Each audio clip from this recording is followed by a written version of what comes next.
आज हम आपके सामने एक ऐसा वीडियो लेकर आए जिसकी चर्चा पूरे देश में हो रही है, बहुत जोर शोर से हो रही है। और सबसे बड़ी चीज, विपक्ष ने इस टॉपिक को हवा बना रखा है पूरे देश में।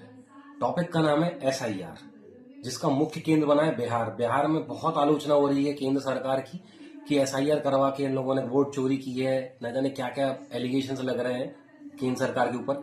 लेकिन आज हम आपको सरल भाषा में समझाने जा रहे हैं कि हालांकि एसआईआर की जो प्रोसेस है वो है क्या, क्या डॉक्यूमेंट्स मांगे जा रहे हैं, क्या इन्फॉर्मेशन उसमें लग रही है, हर एक चीज को हम आज डिस्क्लोज करेंगे और समझाएंगे कि हाँ क्या करना है आपको इस चीज पर।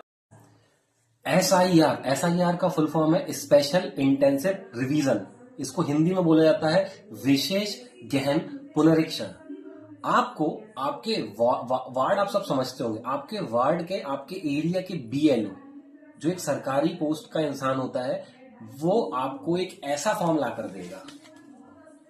इसमें उसका खुद का नाम भी दिया रहेगा कि हमारा एरिया का बीएलओ कौन है। ठीक है, इधर हमें हमारा खुद का नाम, जिसके भी नाम का फॉर्म है, उसके बाद हमारा खुद का जो एड्रेस वगैरह है वो पूरा दिया रहेगा इसमें। ठीक है, अब ये जो ऊपर का पैरा है, ये फोटो तो दी है साथ में, ये जो ऊपर का हिस्सा है, पहला हिस्सा, ये सभी को भरना है। ये इंफॉर्मेशन हम हर एक व्यक्ति को भरना है, प्रत्येक व्यक्ति को भरना है जिसकी उम्र 18 वर्ष है।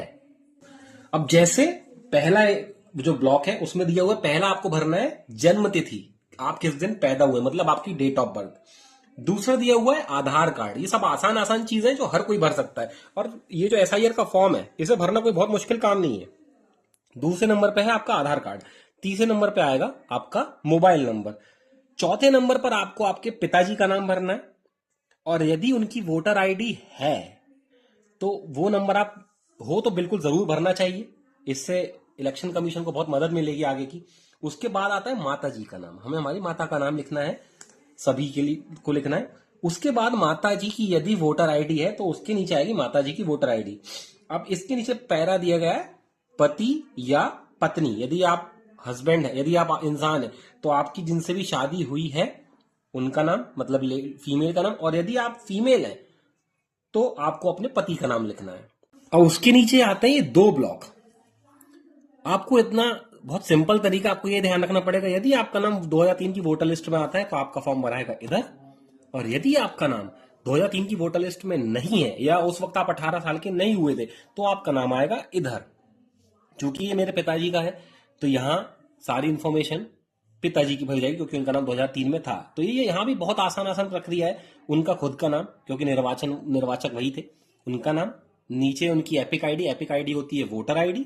ठीक है, उसके बाद रिश्तेदार, मतलब उनके दादाजी का नाम, मतलब मेरे दादाजी का नाम, और मैं उनके पापा का नाम। उसके बाद उनसे उनका क्या रिश्ता था, उसके बाद जिला, राज्य और विधानसभा क्षेत्र क्या लगता है।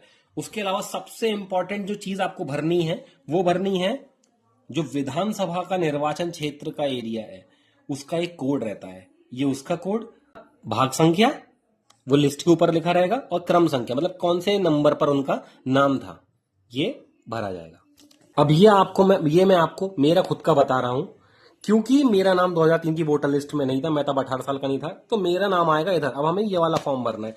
इसमें भी बहुत मुश्किल बात नहीं है, आपको ध्यान रखना है 2003 में मेरा नाम नहीं था इसलिए यहां भर रहे हैं। और सबसे बड़ी चीज आपको जो ध्यान रखना है वो ये है कि अब यहां पर मेरे पिताजी की इन्फॉर्मेशन भराई, क्योंकि मुझे उनसे मैच कराना है। मेरा नाम कैसे पता चलेगा इलेक्शन कमीशन, तो मुझे यहाँ उनकी आइडिया भरनी है, उनका वोटर आईडी भरना है, यहाँ उनके पिताजी का नाम भरना है, उनसे उनका क्या रिश्ता था वो भरना है, और फिर वही जिला, राज्य, विधानसभा क्षेत्र, और ये भाग संख्या, क्रम संख्या और विधानसभा क्षेत्र।